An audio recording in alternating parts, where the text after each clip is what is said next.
इंसान को 2 साल लगते हैं बोलना सीखने के लिए, लेकिन यकीन मानिए पूरी उम्र कम पड़ जाती है ये सीखने के लिए कि क्या नहीं बोलना है। कहते हैं शरीर में जीभ एकमात्र ऐसा अंग है जिसमें हड्डियां नहीं होती, लेकिन ये हड्डियां तुड़वा सकती है। कहते हैं wise man speak because they have something to say and fools speak because they have to say something. साथियों, बोलना एक राष्ट्रीय बीमारी हो गई है। किसी ट्रेन के डब्बे में आप चले जाइए, किसी चाय वाली टपरी पर आप बैठ जाइए, वहां आपको सारे हिंदुस्तान का गीता ज्ञान मिल जाएगा। लोग देश चलाने से लेकर वो पीएम मोदी साहब को बता देंगे कि देश कैसे चलाना है, सरकार कैसे बनानी है, कैसे गिरानी है, आईपीएल की टीम में किसको लेना चाहिए, किसको नहीं लेना चाहिए। और तो और ज़ेलेंस्की को नाटो पर भरोसा ही नहीं करना चाहिए था। ये सब बातें भी आपको किसी ट्रेन के डब्बे में कहते हुए लोगों से सुनने को मिल जाएगी। और शादी के बाद विराट कोहली बहुत स्लो हो गया है, ऐसा परम ज्ञान आपको हिंदुस्तान में चाय की पटरी पर मिल जाएगा। अगर इमरान खान इनसे सलाह ले लेते तो शायद उनकी पाकिस्तान की सरकार नहीं गिरती। और मैं आपको बता दूं, ये बाहुबली लोग ट्रेन के डब्बे से उतरने से पहले ही अंबानी अडानी के सारे खानदान के बारे में चर्चा कर जाएंगे।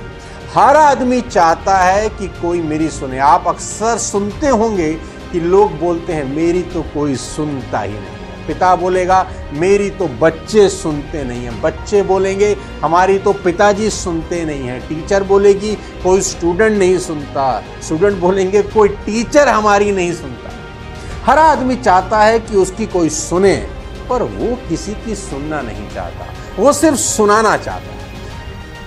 लोग मेरे पास आते हैं कि sir I want to become a good speaker. How to become a good speaker? हर इंसान इस देश में वक्ता बनना चाहता है, श्रोता नहीं।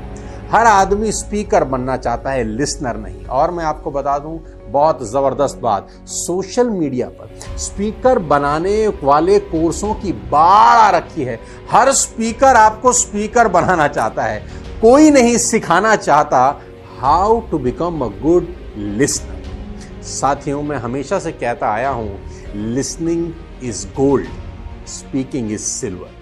दोस्तों, मैं आज आपको बता दूं कि बोलकर इस दुनिया में कोई महान नहीं बना, ना ही सीख सका है।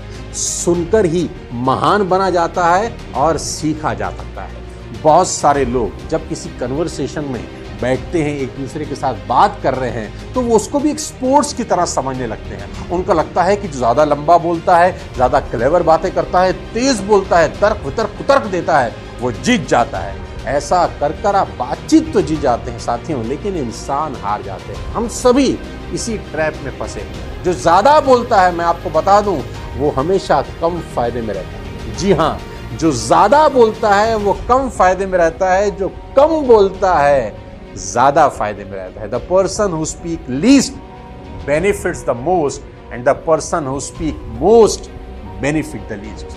क्योंकि जो ज्यादा बातें करते हैं अक्सर वे अपनी जानकारी से अधिक कह जाते हैं। क्योंकि मूर्ख होना अलग बात है और समझा जाना बिल्कुल अलग है। कभी कभी ज्यादा बोलना मौत का कारण बन जाता है। क्या आप ऐसा सोच सकते हैं, क्या आप ऐसा कल्पना कर सकते हैं कि बड़बोलेपन की वजह से आपकी मृत्यु हो सकती है? जी हाँ, ऐसा ही वाकया हुआ 1825 के अंदर। मैं आपको घटना सुनाना चाहता हूं कि ज्यादा बोलने से कैसे आपकी मृत्यु भी हो सकती है। सन 1825 में निकोलस फर्स्ट रूस के सिंहासन पर बैठे। उनके सिंहासन पर बैठते ही रूस में विद्रोह शुरू हो गया। विद्रोही लोग आधुनिकीकरण की मांग कर रहे थे। वे ये चाहते थे कि रूस में यूरोप के बाकी देशों की तरह उद्योग धंधे लगे, बड़ी बड़ी इमारतें बने। विद्रोह को खत्म करने के लिए निकोलस ने एक विद्रोही नेता थे कोंद्रेती रियरेल को मृत्यु दंड का आदेश दे दिया। विद्रोह खत्म करने के लिए निकोलस ने विद्रोही नेता कोंद्रेती को मृत्यु दंड का आदेश दिया कि इसको फांसी पर लटकाया जाए। कोंद्रेती को फांसी दिए जाने वाले दिन तख्ते पर खड़ा किया गया। बड़ा दिलचस्प सा घटना हुई। आप ये घटना सुनेंगे तो आपके रोंगटे खड़े हो जाएंगे कि ज्यादा बड़बोलापन आदमी की मृत्यु का कारण बन जाता है। कोंद्रेती को फांसी दिए जाने वाले तख्ते पर खड़ा किया गया और फिर नीचे से तख्ता हटा लिया गया। लेकिन कोंद्रेती जैसे ही रस्सी पर झूला, रस्सी टूटी। और वह जमीन पर गिर गया। उस वक्त इस तरह की घटनाएं ईश्वर का इंसाफ माना जाती थी। माना जाता था कि ईश्वर ही नहीं चाहता कि इसको मृत्यु दी जाए। जो व्यक्ति मृत्यु दंड से इस तरह बच जाता था उसे माफ किया जाता था। लेकिन कोंद्रेती जब अपने पैरों पर खड़ा हुआ, गिरते ही जब पैरों पर खड़ा हुआ तो उसे हल्की फुल्की चोट तो लगी थी, पर उसे यकीन था कि अब वो बच गया है। उसने जिंदगी की सबसे बड़ी गलती की, इसलिए वो भीड़ से चिल्लाकर बोला कि तुम लोगों ने देखा, रूस वाले कोई भी काम ठीक से नहीं कर सकते, उन्हें तो रस्सी बनाने भी नहीं आती। एक संदेशवाहक तत्काल यह खबर लेकर सम्राट के पास गया कि मृत्यु दंड अब नहीं दिया जा सकता। सम्राट इस निराशजनक खबर से चिंतित होने के बाद निकोलस फर्स्ट विद्रोही नेता कोंद्रेती के माफीनामे पर हस्ताक्षर कर दिया। उनको माफ करना ही था, क्योंकि ईश्वर की वजह से ऐसा हो रहा है, ऐसा कहा जाने लगा। लेकिन तभी उन्होंने संदेशवाहक से पूछ लिया कि क्या इस घटना के बाद कोंद्रेती ने कुछ कहा। संदेशवाहक ने सम्राट को जवाब दिया कि सम्राट, वो कह रहा था कि रूस वालों को तो रस्सी बनाने भी नहीं आती। सम्राट ने माफीनामे को फाड़ते हुए कहा, अगर ऐसी बात है तो हम उसकी इस बात को गलत साबित करके दिखाते। अगले दिन कोंद्रेती को दोबारा फांसी के फंदे पर लटकाया गया और इस बार रस्सी नहीं टूटी। साथियों, बड़बोलापन आपकी मृत्यु का कारण बन जाता है। ज्यादा बोलने से कितना बड़ा नुकसान हो सकता है, कभी कभी हम कल्पना भी नहीं कर सकते। शब्द एक बार बाहर से निकले और वापस नहीं आते। कहते हैं कि व्यंग्य के प्रति खास तौर पर सावधान रहें। जब आप किसी पे टोंट मारते हैं, कमेंट करते हैं, तो सावधान रहें, क्योंकि आपके व्यंग्य बाणों से आपको क्षण मात्र संतुष्टि तो मिल सकती है, लेकिन बदले में आपको उनकी बहुत बड़ी कीमत चुकानी पड़ जाती है। लोग अपना नुकसान भूल जाते हैं साथियों, लेकिन अपना अपमान कभी नहीं भूलते। The gift of talking, the gift of language, the gift of being able to express our feelings. हमको ईश्वर ने एक बहुत बड़ा तोहफा दिया है, भाषा, शब्दों का, अपने आप को एक्सप्रेस कर देने का, इमोशंस बता देने का, आइडिया जाहिर कर देने का। बस एक बात याद रखिए कि जितना आप ज़्यादा बोलते हैं उतना सामने वाले को कम समझा पाते हैं। ये एक ऐसा गणित है जिसको समझने की कोशिश आप मत करिए, सिर्फ इतना ही समझिए कि ज़्यादा बोलने वाले अक्सर कम समझा पाते हैं। आप जब बात करते हैं तो सिर्फ आप रिपीट कर रहे हैं उन चीज़ों को जो आपको पहले से पता है, but if you listen you may learn something new. अगर आप सुनते हैं तो आपको नई चीजें सीखने का सुअवसर प्राप्त होता है। ऑलवेज अस्यूम, हमेशा ऐसा मान के चलिए कि जब आप सामने वाले से बात कर रहे हैं, that the person you are listening to might know something you don't, कि सामने वाले को कुछ ऐसा जरूर पता है जो आपको नहीं पता। अगर आप उसको ध्यान से सुने तो आपको कुछ नई चीजें सीखने को मिलेंगी। मैं आपको कम बोलने के कुछ फायदे बता देता हूं।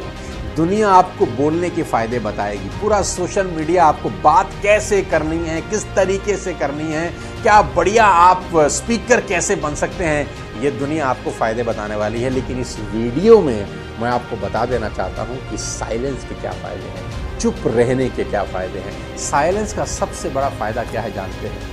कि जब आप सुनते हैं तो सामने वाला इंपॉर्टेंट फील करता है। जी हाँ, जब आप ध्यान से उसको सुनते हैं, आपकी आई कांटेक्ट सामने वाले से बनता है, आपकी बॉडी लैंग्वेज ऐसा उसको फील कराती है कि उसको सुना जा रहा है, उसको इंपॉर्टेंस फील होती है। साथियों, मैं आपको बता रहा हूं कि सामने वाले को इंपॉर्टेंट फील करा के आप इंपॉर्टेंट हो जाते हैं उसकी नजर में।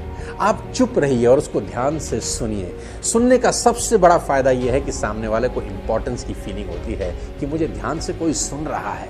क्योंकि आज की दुनिया में कौन किसी को सुनता है, सब सुनाना चाहते हैं। अगर आपने ये स्किल सीख ली, अगर आपने ये स्किल लर्न करी, आप अपने सोसाइटी में, अपनी दोस्ती में बहुत इंपॉर्टेंट हो जाते हैं।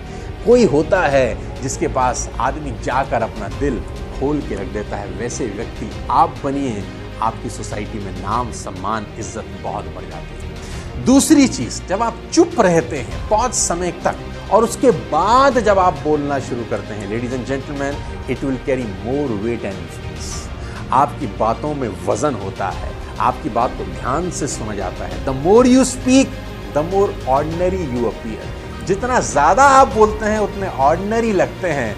The less you speak the more uncommon you will appear. जितना कम बोलते हैं उतने अनकॉमन लगते हैं। सुनने का, साइलेंस का तीसरा सबसे इंपॉर्टेंट बात बता दूं आपको, you will able to read people. आप लोगों को रीड करना सीख सकते हैं। जब आप चुप बैठते हैं और सामने वाला बोलता है तो आप ध्यान से उसको वॉच कर सकते हैं। उसके शब्दों में उसके मन की बात झलक जाती है। वो अंदर से क्या सोच रहा है आपके बारे में, क्या चाह रहा है, क्या बोलना चाह रहा है। अगर आप चुप रहते हैं तो आप सब समझ सकते हैं।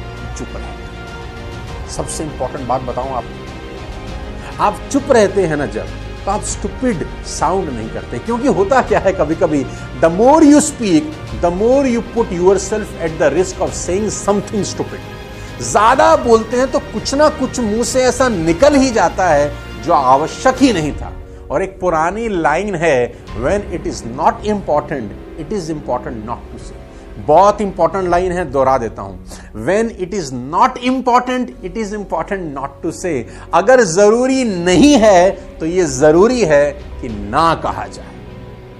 साथियों, चुप रहने के अनेक अनेक फायदे हैं। मैं आपको आज बता देना चाहता हूं कि अगर आपने ये स्किल डेवलप करी चुप रहने की, ये एक तरह का मेडिटेशन भी है साथियों। पहले पहले लोग पूरे पूरे दिन का व्रत लेते थे, जिसको मौन व्रत कहा जाता था। कुछ साधु सन्यासी एक एक महीने के मौन व्रत पे रहते थे। लेकिन विडंबना देखिए, आज की डेट में कोई चुप नहीं रहना चाहता, हर आदमी बोलना चाहता है। अगर ये स्किल आपने डेवलप करी, अगर ये स्किल आपने सीखी, आप इस दुनिया में एक अलग मकाम हासिल कर सकते हैं।